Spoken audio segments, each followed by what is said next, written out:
Hello mga mamshi! For today's video, back to reality naman tayo and fairness ng mga mamshi. Na-miss ko tong munti naming kusina, na-miss ko tong maglinis-linis dito at paghuhugas ng pinggan.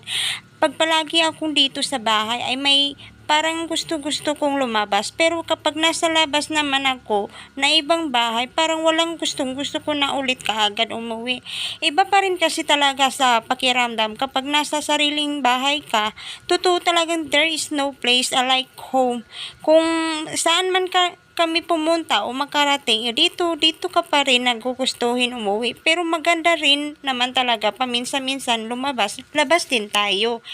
Para more refresh din naman yung sarili natin. Deserve pa rin naman natin ang mag-enjoy paminsan, hindi yung puro gawaing bahay na lang palagi, kahit simpleng lakad-lakad lang sa labas.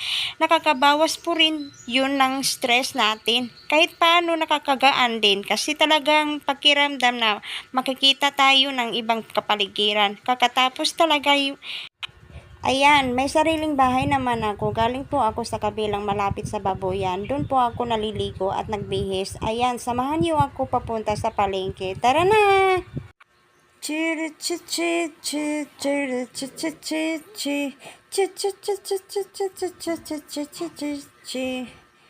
Nakapamina mo ani nga kantaha. Ako may gahi mo aning kompos. Herbal na utan sa akong bana.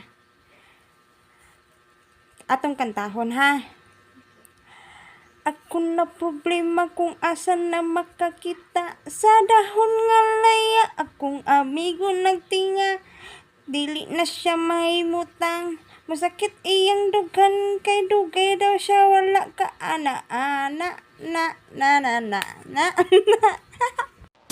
Sana'y di mo palimutan ang ating pinagsamahan.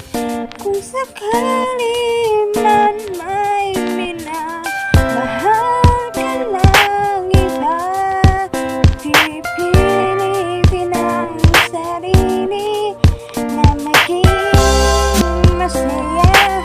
At kung sakali man may minamahal ka ng iba. Nakahinumdum ko ani sa una ba diri sa bato, daghan jud nahitabo disgrasya diri sa bato sa Panggangan. Unya kitang mga motor, sa tanang motor amping ta sa biyahe guys. Ayaw og inom sa pag single motor kay bisag sakyanan para dili ta mabalakas sa kalsada.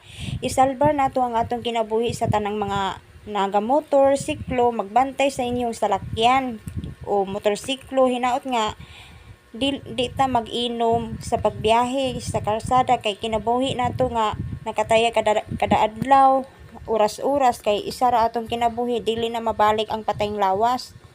Maong magamping ta.